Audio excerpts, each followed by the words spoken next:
Well, thanks again, Rob, also for this lively discussion, which was good. So we have to continue now with our next speaker, who is Matthew Larkum.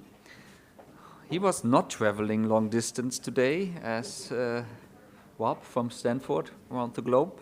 So because Matthew is working with us here, fortunately in the same building, which is great. So I will come to my anecdote then. But let's first go also through the academics. So Matthew, is from Australia. He studied in Australia, Sydney, where he received his bachelor and master degree.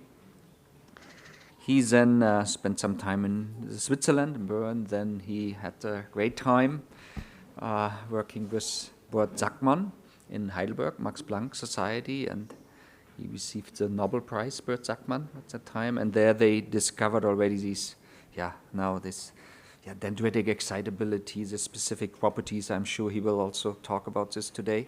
It's very exciting stuff. And then he moved back to Switzerland, to Bern, where he was a professor.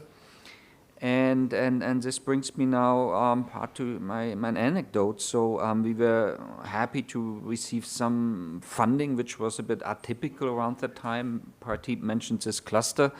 Instead of putting the money into our own pockets, which usually grants are good for, not own pocket privately I meant, but doing research. But we used really almost all the money in the beginning to hire new people here to Berlin, which was, that made a huge impact. Now we have so great scientists here in the neurosciences. And we advertised this position, and Matthew applied, and we were all so excited, and he was listed first, but then he turned us down, and we were all very happy, sad, and it was Christmas Eve, actually, I think. And he was supposed to go to London, so follow, I think, Bliss, the guy who discovered LTP, and a big position in London, and also for his wife, she's a musician, a professional, so we lost him. So happens. But then Christmas Eve, he dropped me a message. I was not the head, I'm not the dean, but I was bringing in somehow the money, and I was involved in the committee, and it's a talking. And well, is this decision somehow reversible? And actually we were starting to negotiate already with the second person on the list, and which was a bit tricky and painful. So we had to run through some kind of legal issues there. And luckily this guy, the second, was a very nice guy. Actually also worked, I think, before with Matthew, and found another nice position. But we could reverse it. Very good for us. So finally, Matthew then really made it here to Berlin, and it's great. We are next to each other in offices, and I'm very grateful for Matthew. He brings in really a new methods, ideas. It's very creative. And he brought in a huge other grant on learning and memory, but more on a system level. And he's doing really an amazing job bringing people here together to work on things in collaboration. So Matthew, thanks so much for being with us in general, but also specifically here today. And Matthew now is also slowly entering into the psychedelic field. Yeah.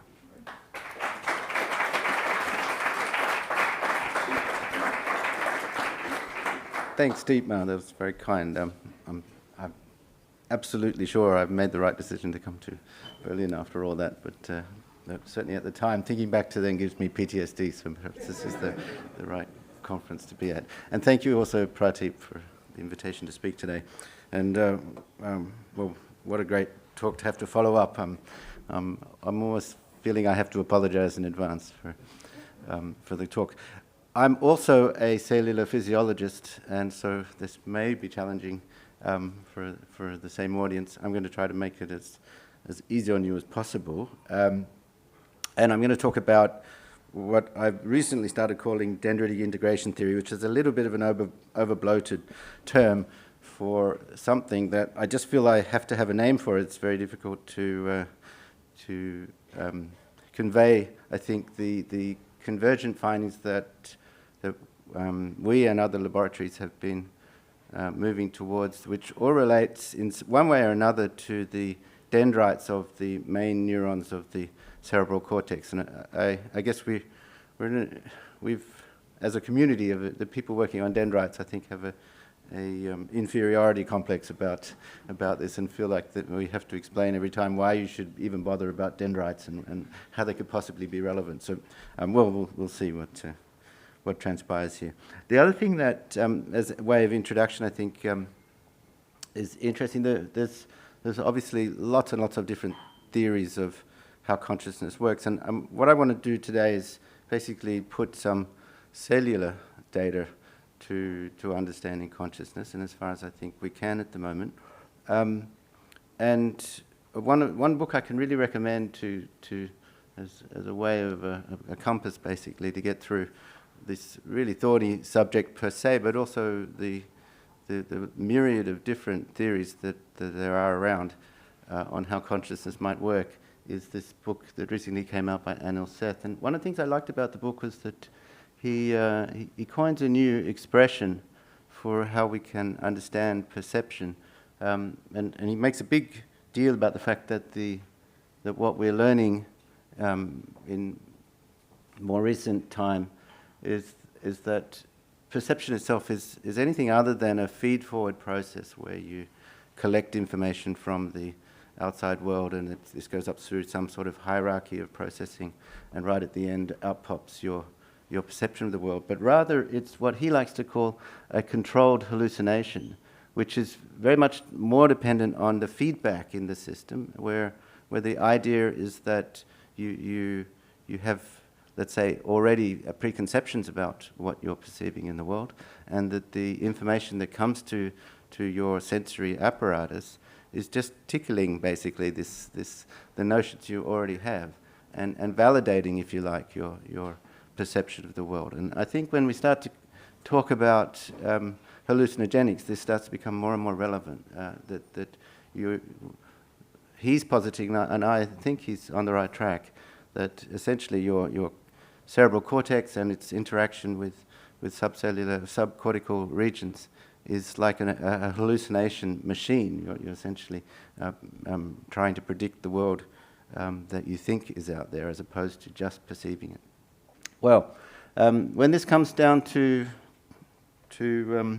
what's going on under the hood, first of all, I'll just put this in. If that didn't convince you already, this is one way of a very simple way of priming you for believing this idea of a controlled hallucination. If you haven't seen this before, you probably can't recognize it by now. And if you have seen it, interestingly, not only will you recognize it now, but it's probably imprinted somehow in your brain. If I give you the priming image there, then looking at this suddenly is interpretable.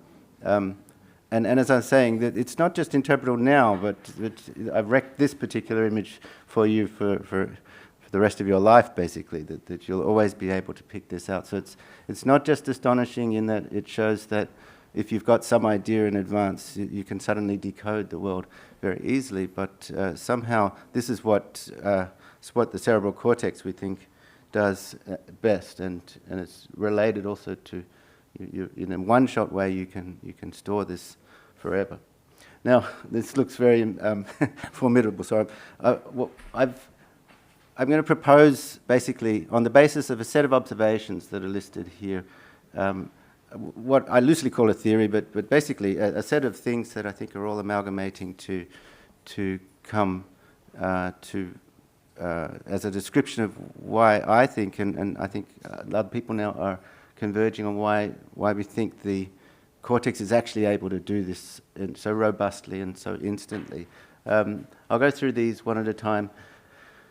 And the first and foremost, the whole idea for this, and I think one of the reasons why Berlin was interesting to come to, and one of the reasons why in the end we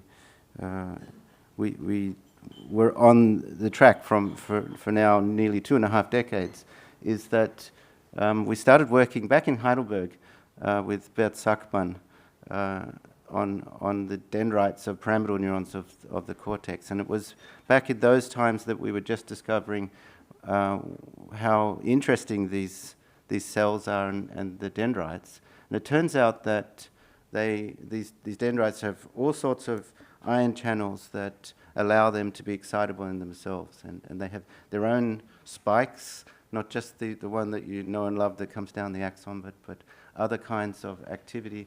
And this gives them enormous computational possibilities that I think still are yet to be fully explored. But just in a nutshell, let me just go through this. These are seen in profile, the large pyramidal neurons of the cerebral cortex in a mouse. And you can only see them here because we're optogenetically expressing proteins that are fluorescing. And these are the neurons, the so-called pyramidal neurons that give output from the cerebral cortex and project to other parts of the brain, and in particular subcortical regions of the brain. And so, remarkably, there's a lot of things that I could dwell on at this point, but the main point really, I think, which is often not reiterated or even said during courses, for instance, on neuroscience, is that these constitute nearly all of the neurons of the cerebral cortex. So evolution decided that this was a pretty special cell type. And I guess when I first saw these kinds of images of the brain, it just seemed to be screaming out to me that we need to understand these neurons if we want to understand the cerebral cortex.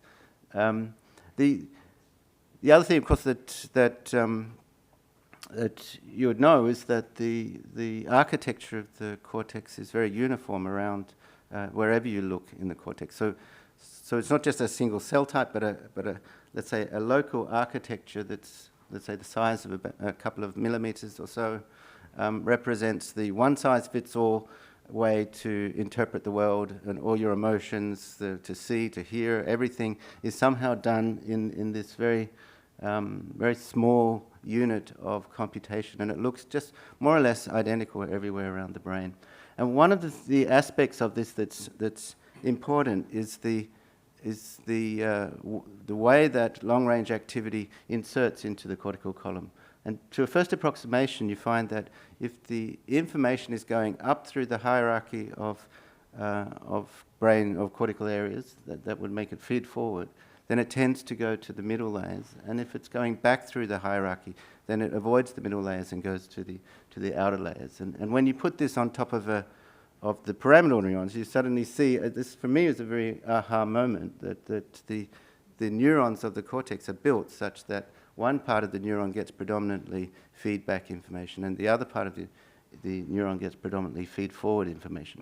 So the first part of the hypothesis is that this is no accident, and that this is somehow some key to understanding the brain. And in the end, everything that follows this, and in terms of the theory, can't be interpreted if you would not have at least two compartments to talk about.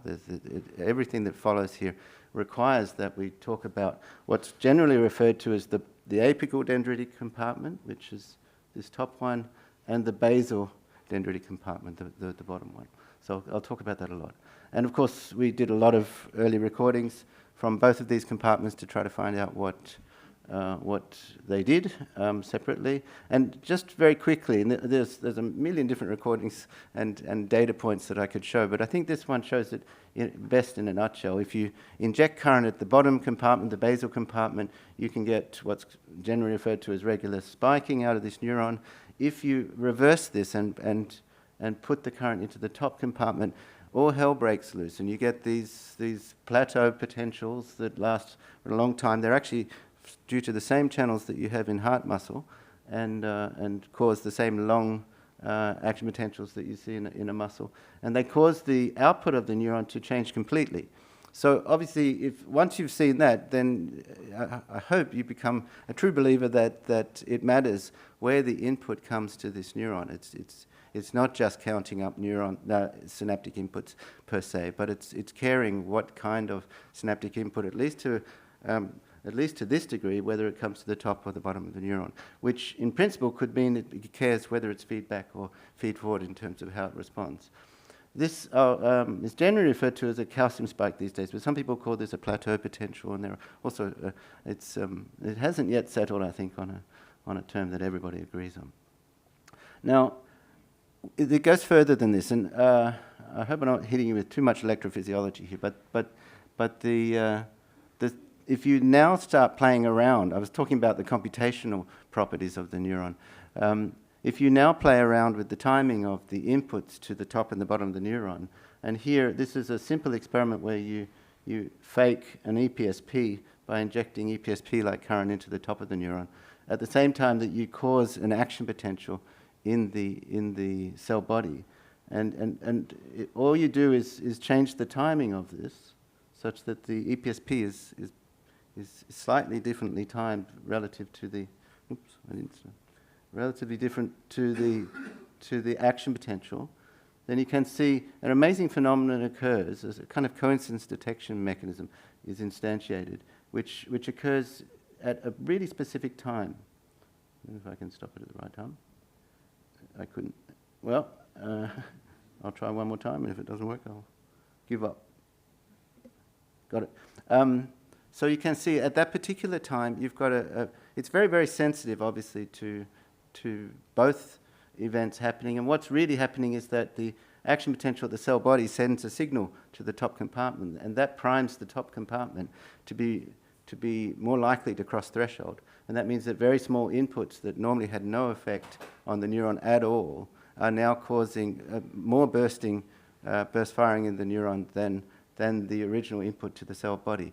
So that becomes then a hypothesis in itself. We call this backpropagating activated calcium spike firing, or backfiring. And the hypothesis is that this backfiring is somehow relevant to connections that you can make between feed-forward and feedback connectivity in the cortex. All right.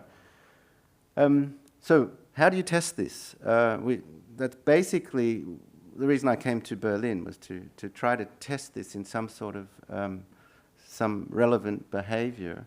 Now, I had a really talented postdoc, Naoya Takahashi, who had a great idea to use a very simple test to test this, which has been done for over, well, probably a century now in humans, which is basically to test when you first perceive a very faint stimulus. And in this case, it's very often done with an EEG recording from a subject, and you do very faint stimuli, and you increase the stimulus strength until the subject reports that they consciously perceive that. And then, of course, you look at the EEG, and the real question is what happens in the brain when you, between just not perceiving the stimulus and perceiving the stimulus.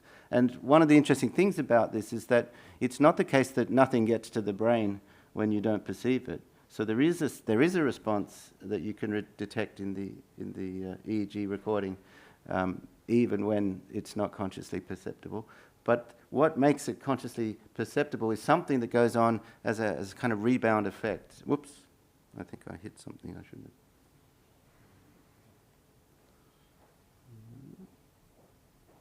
Thanks, Microsoft. I got to tell. That's something for Bill Gates, I guess.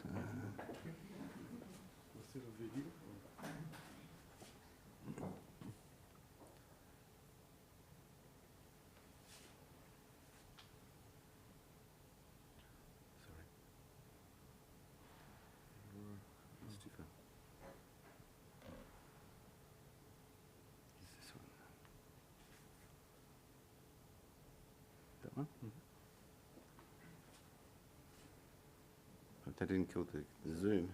No. Okay, good. So it's this phenomenon that's been known for a long, long time, but it's very difficult to decode. There was another group of researchers. I don't think that's me.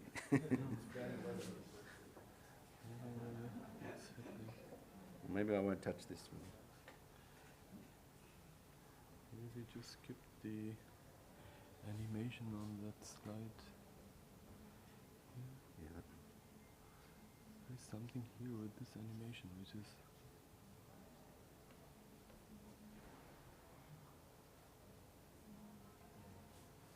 Ask her. Well, it works for you. See. Okay. Now I'm very nervous. This was actually explored in monkeys also some time ago, and in the monkey recordings they were able to insert depth electrodes with multiple recording sites to see where in the cortex something might be happening. Their conclusion was that, and first of all, I should say, they saw exactly the same phenomenon in a monkey touching the monkey hand with different strengths. They could also show that under anesthesia, when presumably the animal isn't perceiving the stimulus, there's an initial component, just like in human subjects, and this second component is very much reduced. They decided that the second component was something to do with feedback coming to the upper layers of the cortex. And I suppose we propose that what's going on is this is the indication that you can see in the EEG of the coincidence of feed forward and feedback. In other words, the coincidence of what you might imagine, and of course you've got to imagine if you're just stretching to try to feel something that's very faint, you are, in a sense, trialing that out in your mind and comparing that against any kind of sensory data that you have. So that's the hypothesis in a nutshell. And that was what we wanted to test. And in a mouse, this amounted to doing a whisker stimulation at various different stimulation strengths. To get this going, you train an animal on robust stimuli that you can be sure that the animal knows will give a reward, so it licks when it feels its whisker being stimulated. And then you go through the different stimulation strengths. And the hypothesis being, as I just said, that there would be a dendritic calcium spike that would signify that at the perceptual threshold, which is defined to be this turning point in the psychometric curve that defines your reaction. In this case, it's a lick of the animal to a particular stimulus intensity. And at the same time, we could record using optogenetic methods from the pyramidal neurons directly. We're using also two-photon imaging.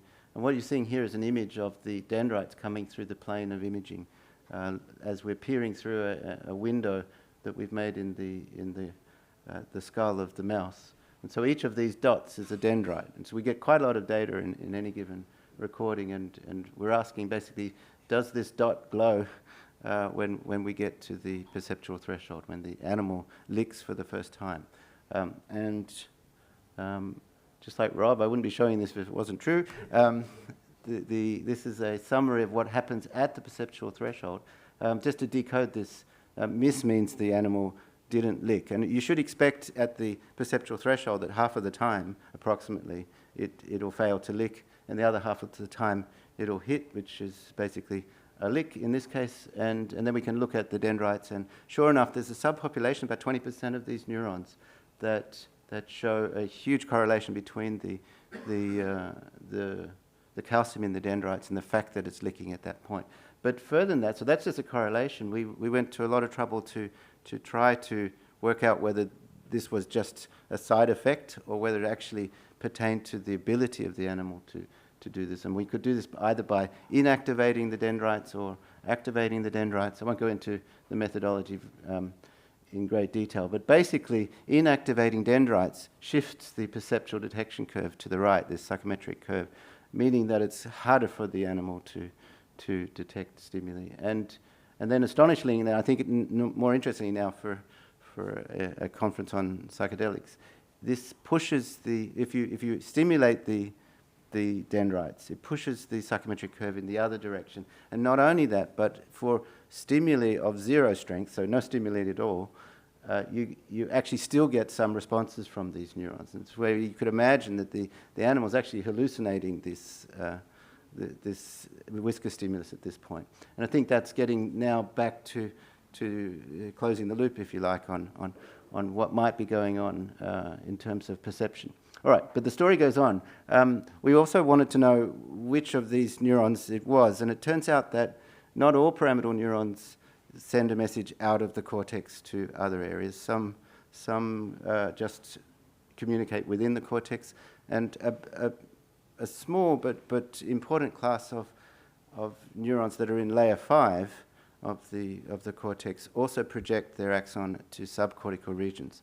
And it turns out that it's these subcortical projecting ones that are decisive for this effect. So you could imagine we can also probe the output of the same neurons, or of any of these neurons, and ask the same kind of question: what happens to the perceptual detection curve when we suppress that class of neurons? The terminology here is also in flux. I think we're now it's now becoming more and more common to call these extratelencephalic neurons, the neurons that project out of the telencephalon, and therefore ET neurons. They're often also called pyramidal tract neurons, which is PT neurons, and the opposite is the intratelencephalic neurons, the ones that remain inside the telencephalon. So this is the terminology that you have to know to decode this slide. So it turns out that if you ask this specific question, is it the layer 5 neurons that stay in the cortex or the layer 5 neurons that project out of the cortex, it's by far the subcortically projecting neurons that are enabling or let's say causally related to your ability to perceive. And in particular, it's their projections to the higher order thalamic region, which for the somatosensory region, which controls the whiskers in rodents, is labeled the posterior medial or POM sub-region of the higher order thalamus. But this is a result that's generally true for all the higher order regions of the thalamus. So that becomes a crucial data point as well. Now I'm going to shift gears because after doing these kinds of experiments for years, we had all sorts of questions. It's been enormously useful as a let's say a framework for predicting the next set of experiments you'd like to do, in which particular neurons and so on and so forth. And we were doing these kinds of experiments. I had another really gifted postdoc, Morutaka Suzuki, who was basically building contraptions, fiber optic, light microscopes, if you like, that you could inject to particular layers of the cortex, and then either record activity at a particular depth of the cortex, or give light at a particular depth of the cortex. And this was proving really successful and productive. A very easy way to basically ask the question, what does this layer do? What does that layer do? And you can combine this with optogenetics very easily. And so he was doing these kinds of experiments and stumbled, in a sense, in a controlled experiment across a dramatic effect of anesthesia. So because we are now able to do this, because he could put horizontal beams of light on whichever layer he wanted, and because these days it's basically, you can buy off the shelf, literally, mouse lines that make this or that particular pyramidal cell light excitable. We could just ask the question that we'd always could only ever dream about for decades, which was what would happen if you excite the top compartment of these neurons on bulk. And this turns out to be a really simple experiment to perform once you've got everything in place. And the answer is, in an awake animal, you get just what we expected, which was burst firing from these neurons by activating the dendritic compartment, which I already showed you in one of the first slides, should make the neuron burst. But what I found astonishing was that if you put an anesthetic in the animal, it flatlines. This is all the more astonishing. At first, I think you might expect to see this, because you might expect, well, you've anesthetized the animal, the network has closed down, there's nothing going on in this brain. Why wouldn't you expect the neurons to be silent? The reason you don't expect this is that channel rhodopsin is a channel, like it sounds, and when you shine light on it, it opens and current flows into the cell. So what I'm asking you to believe is that if current flows into the top of this neuron when there's an anesthetic around, it doesn't go down the apical dendrite. Somehow it has no effect on the cell body, which is astonishing. That I couldn't believe that at first. It took some time for me to actually believe my own postdoc on this. That's a lesson also, I think, in the end. Take your postdoc seriously. In any case, we wanted to know why this happens. How could this possibly be true? And first of all, I think I hope it's clear that the larger take-home message here is that probably what the anesthetic is doing is taking away feedback from the top to the bottom of the neuron in some sort of global way. You could imagine that this could be happening at every point in the cortex, and indeed we looked in different parts of the cortex. We found it wherever we looked, and so it seems to be some sort of global effect of the anesthesia preventing the signaling from the top to the bottom of the neuron. And in trying to disentangle what's going on, we tried a number of things. One was to suppress the higher order thalamus itself and see what effect that was having on the coupling. Because actually we know that, or it was long known that anesthetics have a suppressive effect on the activity of higher order thalamus. And so we could reconstruct this whole experiment. And first of all, I'll just show you the projection sites of the higher order thalamus. So if you put a fluorescent, in this case green fluorescent protein, if you express that in the higher order thalamus and look at the axons, which you can now just read off by the fluorescence, you see that there's a thin line in layer 1 and another line in what turns out to be layer 5A, or the upper part of layer 5. And here it's schematically on the left. So we could just repeat this whole experiment and see, we hypothesize that this input here that's coming into what we call the coupling zone is somehow regulating the coupling from the top to the bottom of the neuron. And to do this, we inhibited the thalamus with a drug, and we repeated that experiment. That's to say, we put light on the upper compartment, and we simply recorded how much activity you got in the lower compartment. This is now a population response, and you can see before and after. Red is before, and after is when the thalamus is inhibited. You can see that from a group of pyramidal neurons, what was causing this is the population burst response, if you like, of the cell bodies here in layer 5, and you can very much suppress that with inhibition of the higher order thalamus. And at the same time, if you would record what's going on in the extracellular space in the upper layers of the cortex, you see no difference. So we think it's this connection here that's somehow affecting the coupling across the dendrites. And the last thing I'll say, although there's quite a lot of other subsidiary facts that flow into this, we also found in the same set of findings or set of experiments that the neuromodulatory state is what's really crucial for the coupling. And here, with a similar setup, we could put in antagonists for various kinds of neuromodulation. We tried various kinds, and the ones that were, so first of all, this is the effect of anesthesia, and so just to remind you what an effect looks like. This is in control, and that's what the anesthesia does to the coupling from the top to the bottom of the neuron.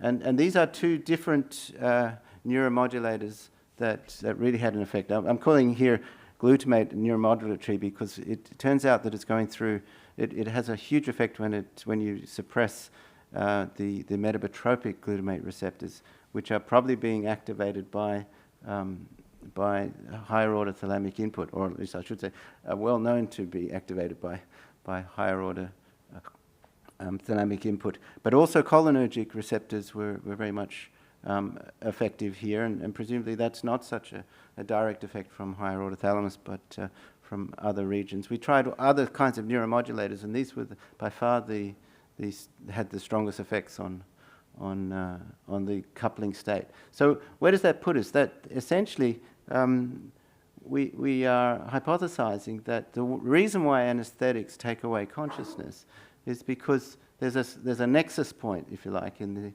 the flow of information, both within the cortex and between the cortex and subcortical structures, which has to go through these neurons that are the output of the cortex. And essentially, nature designed a part of this system that's particularly susceptible, that if you take that part away, you've essentially take away the cortical feedback from the system. It's not that it's taken away so much as it's no longer got any influence.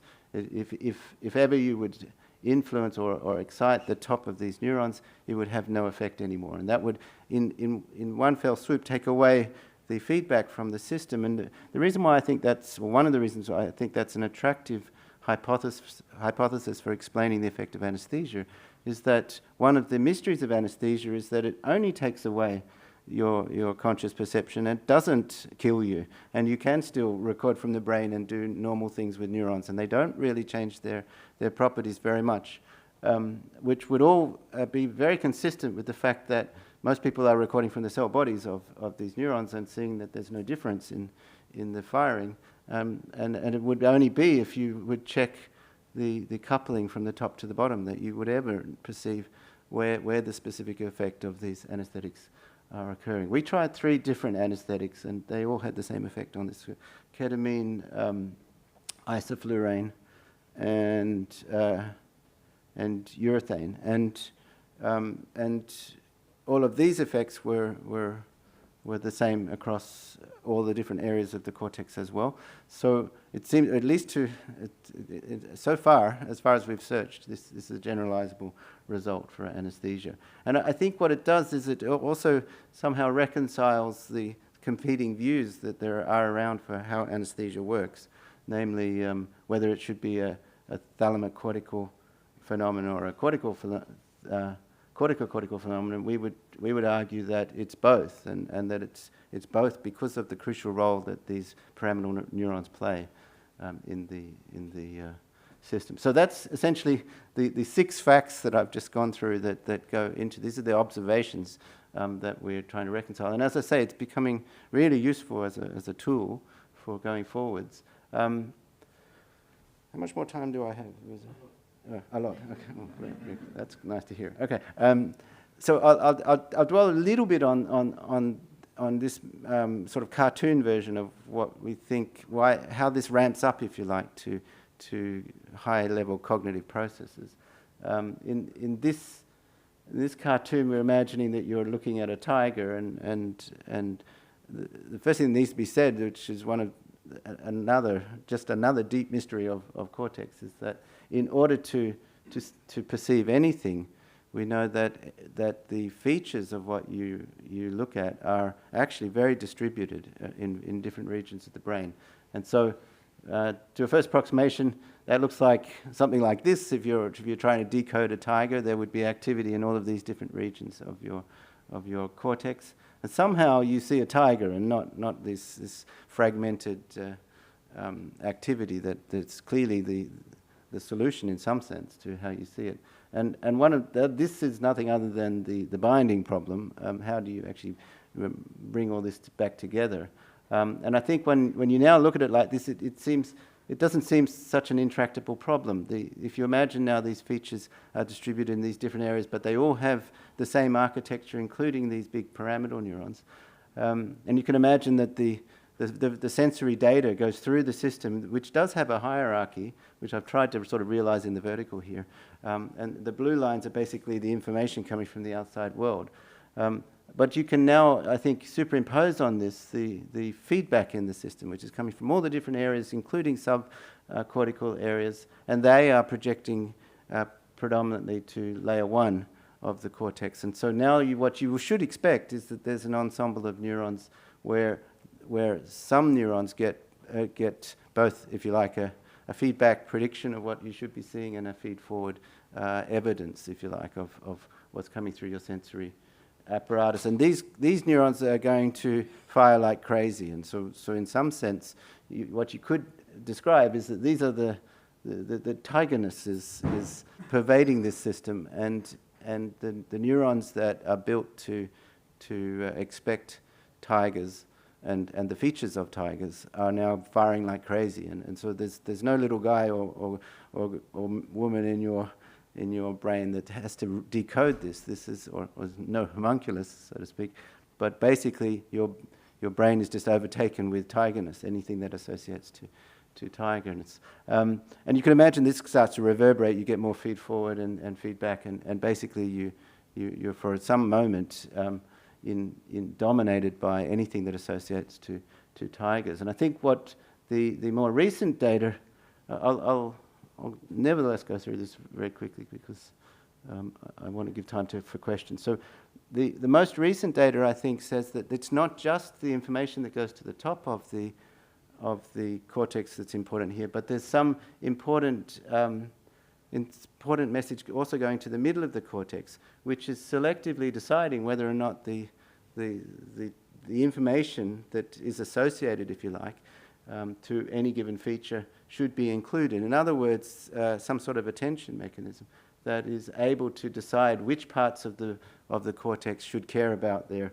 upper compartments and which parts shouldn't care about their upper compartments. And this is being, to a first approximation, directed by higher order thalamus that projects to every region of the cortex with this kind of architecture. You see that the red here is the feed forward architecture and the green is the feedback architecture. But it's also the architecture of the higher order thalamic nuclei, which in some sense are also feedback because they get information from the cortex and send it back to the cortex itself. And so you can imagine that there's this kind of loop of or chains, a daisy chain, if you like, of ways to use the thalamus to direct which parts of the cortex should be operating with their upper compartments. Now, what does that all have in relevance to psychedelics? I think the first thing you should do in this case is find out where the receptors are, the serotonin receptors are that are activated by psychedelics. And there's a relatively old picture now from a paper showing the expression of 5-HT2A receptors, which are the serotonin receptors that are most closely linked to the psychedelic action of psychedelics. And there you can see that they predominate in the layer 5 pyramidal neurons and also in the bottom of the cortex. So there's a team of us now working on these receptors in the cortex and on different cell types, on the connectivity, how this affects the firing properties of the neurons, but also the connections and so on. And we have become more recently very interested in this population right down the bottom. It's a layer that's referred to, I think, most commonly now as 6B, although for a while people were calling it layer 7. It was certainly a kind of ignored layer of the cortex that nobody knows what it does, and it turns out that the first interesting fact is that it expresses these very highly expresses the serotonin receptors that are responsible for psychedelic effects. They also express other kinds of neuromodulatory receptors like orexin, which is linked to the sleep-wake cycle, and so a disturbance in orexin sensitivity leads to narcolepsy, where you can't help falling asleep all the time. And so that's interesting about these neurons. There's a couple of other interesting facts about these neurons that we're just discovering. One of them has been kind of well known because a group looked at what happens if you put a retrograde tracer in the top of the cortex. They found that this actually stained the lowest layer of the cortex, layer 6B, meaning that this neuron must be projecting axons to the top of the cortex. Now, this has been known for some time and has just sat there with people not really investigating it. And more recently, there have been a couple of transgenic mice that's become available that's meant that it's been able to really investigate this thoroughly. And this is one of those transgenic lines, and you can see here them expressing in their cell bodies, and you can see the axonal patterns of their innervation. I hope you're seeing something familiar at this point. The axonal projections of the lowest layer of the cortex are identical to the higher order thalamus. So this is layer 6B projections. You can see a high density here in layer 5A and a high density here in layer 1. And the higher order thalamus is exactly the same. It goes into exactly the same region. So what it looks like is that you have a kind of mini thalamus at the bottom of the cortex that does, at least in terms of its projections, goes to exactly the same regions. So we're heavily investigating this now. I've got a brilliant postdoc in my lab, Tim Zolnick, who's been looking at this every which way. The first study that came out was an investigation of the input to layer 6B, because clearly that's also relevant, what affects layer 6B. And the take-home message here is that it's only cortico-cortical connections that influence 6B. So although this seems to be a thalamus in terms of its output, it's detached from the thalamus. It gets no thalamic input. So in other words, you've got your own cortico-cortical thalamus in layer 6B that is somehow able to project to exactly the same regions as the thalamus. And if you now, in something that we're currently working on, is the outputs of these. We can now say, first of all, that this is the black and the blue lines going to these same layers was what I was just showing you before, which is the similarity in the projections of the 6B neurons to the cortical layers. And now we can confirm that that they preferentially go on to layer 5B neurons, so exactly the neurons that I've just been talking about it.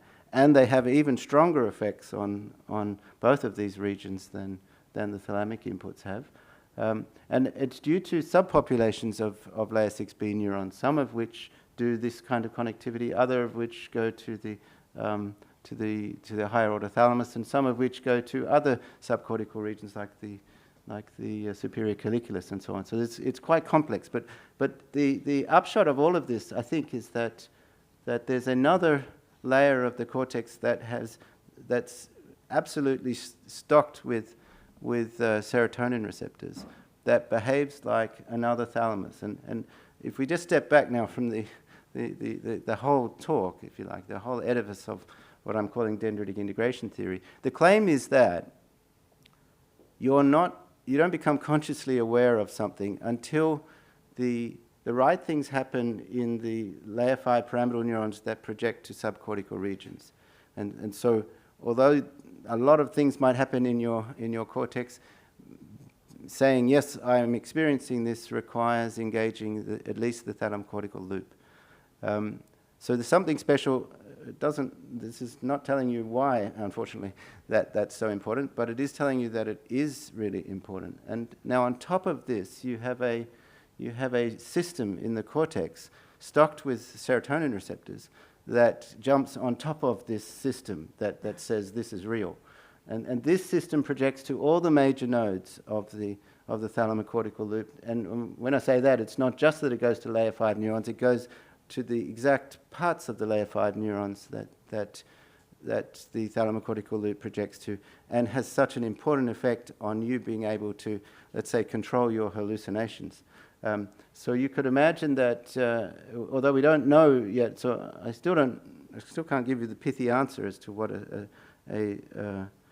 serotonin agonist does for, or why this turns into hallucinations. But I think we're on the right track now in terms of trying to understand that, and along with the laboratory, the Schmidt's laboratory and my own laboratory, we're intensively working now on these questions to see why this particular layer and how this all fits into the scope of let's say, engendering activity in the cortex. And so just before we finish, I'd like to thank a lot of people that were involved in this, and of course Dietmar for bringing me to Berlin in the first place and making most of what you saw today possible. And thanks for your attention.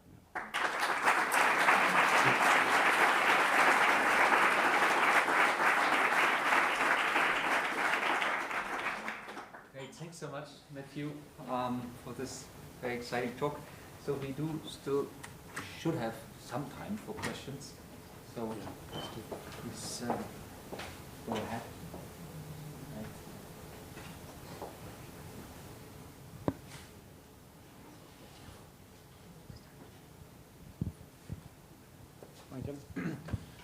Okay, so first of all, thanks for the amazing talk. I wanted to know, or do you happen to know whether for people who hallucinate without drugs, so schizophrenics or people with similar conditions, are the brain circuits you described altered in any way? Do they work differentially than in healthy people? So I don't know the answer. We are not doing clinical studies, but I think it's a well-targeted question. I think that's the right question to ask. If I had to guess, one would, I think, what we are claiming is that this simplifies, if you like, decoding such questions as why do schizophrenics tend to hallucinate and so on. And I guess at this point we can use the theory to target the question better, I think. And what we should be expecting is, one way or another, the upper compartment of the neuron should be upregulated when you hallucinate, or alternatively that the bottom compartment is downregulated, and that there's some sort of mismatch between the balance of information that you get to the top or the bottom of the neuron, and that's a testable claim. So that, I don't know the answer, unfortunately, but I think it focuses the question, if you like, as to what needs to be tested. I think that also goes for other kinds of psychiatric disorders. You could also imagine, let's suppose you flip this situation and you have an over input of information to the bottom.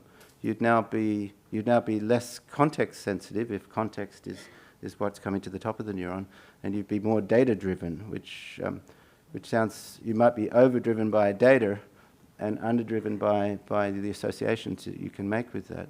And that, for instance, might fit a sort of autism model or something like that. And furthermore, I think you should expect all of these disorders to be on let's say on a spectrum, because it would if you mess around with the balance of the top and the bottom of the neuron now, you'll get everything in between the extremes of this as well.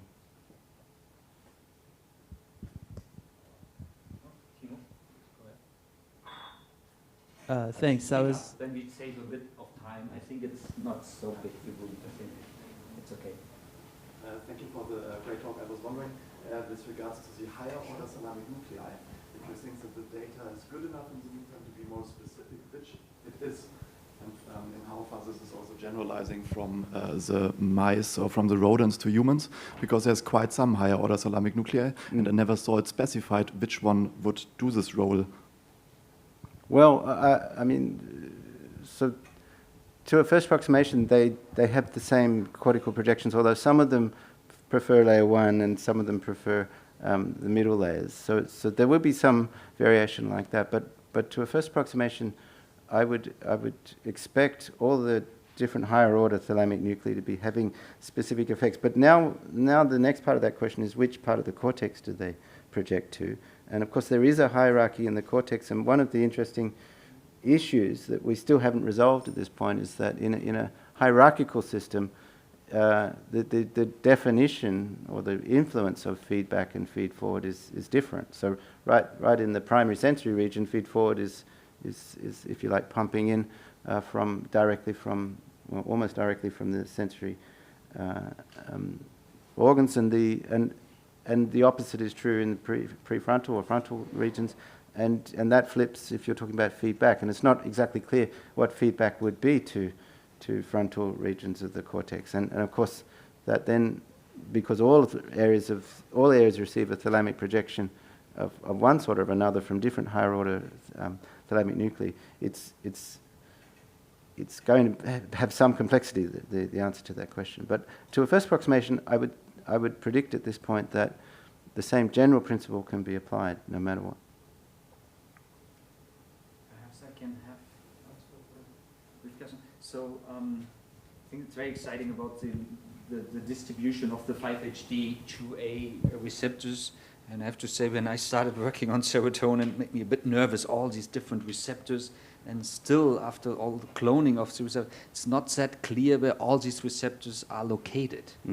And also some of these mice, the transgenic, for the hippocampus, for example, is perhaps not as specific. Yeah. So if you use immunohistochemistry.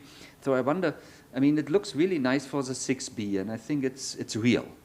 But what about the subcellular localization? So where are these receptors? Do we have something? Is that in the dendrite? Is it in the soma? Is that perhaps even in the axon? Is that clear? I don't know about the axon, but certainly in the dendrites there are receptors in the different compartments of the neuron, and particularly in the top compartment. But they have unexpected effects. It wasn't, so a lot of the effects that at least we're seeing at the moment, I guess it's too early to, this is still a work in progress, but it wasn't the simple predictions that we made as to A, where they would be, and B, what effects you would see, at least in vitro.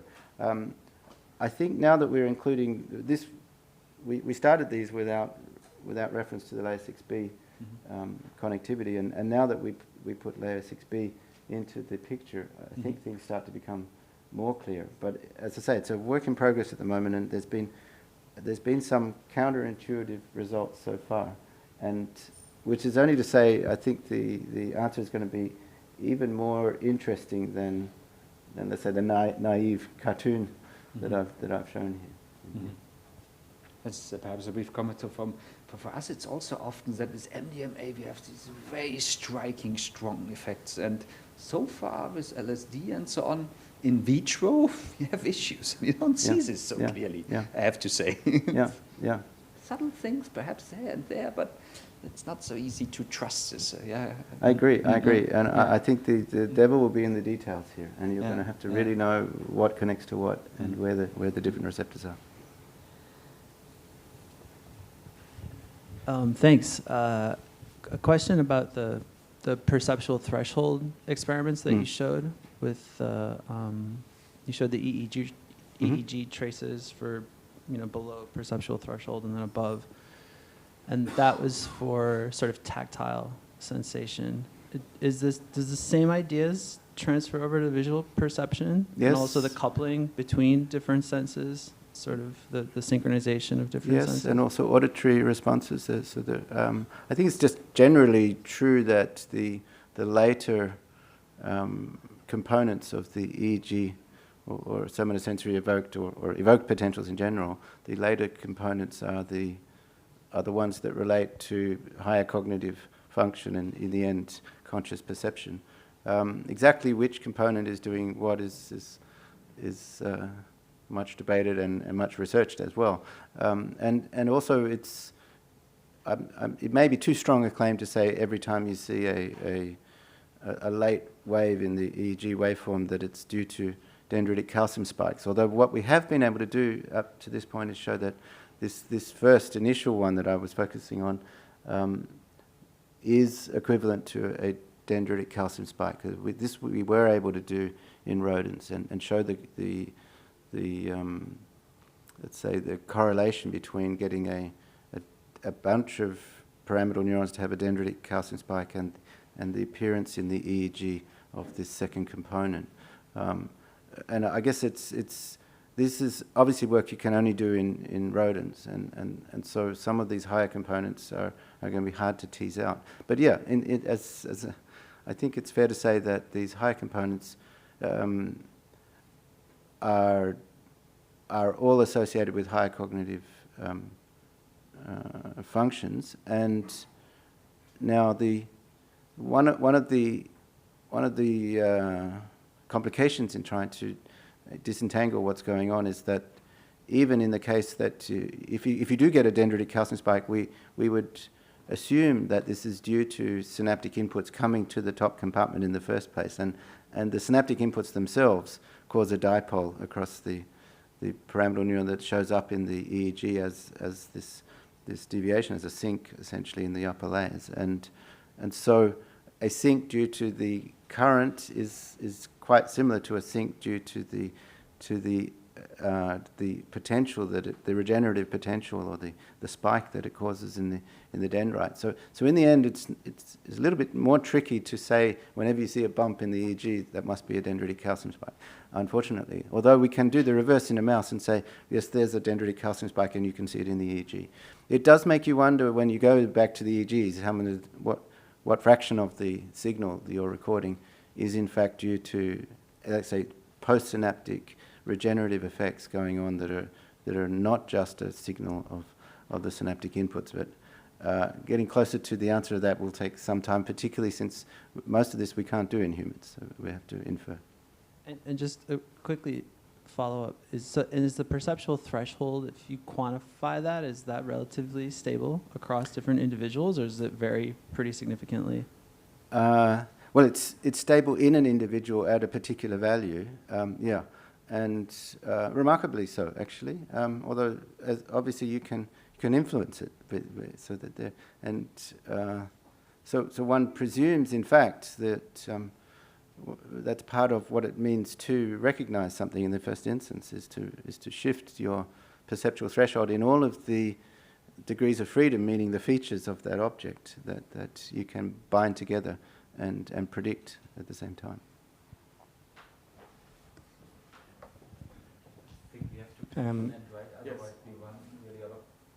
One question, maybe? Thanks for the cool talk and data. Maybe a bit zoomed out. I could imagine that this explains a lot of the, let's call them sensual hallucinations, visual, auditory, and so on. Do you think the same concepts also apply for other things we see for psychedelics like ego dissolution, oceanic boundlessness, and so on? Yeah, that's a great question. And I think, so I go straight to the answer, yes, and of course. So I think one of the strong predictions of this theory is that it should not just apply to phenomenal consciousness, but so-called access consciousness and so on. And all elements of the system that are involved, there should be no reason why that you should prefer one kind of experience, if you like, or control of experience over another, given that this all seems to be coming under the hood of the, let's say, the same architecture. So this one way of looking at the system should apply to every region of the cortex and every mode of accessing, if you like, the experiences. I think that's a strong prediction of this theory. Thank you.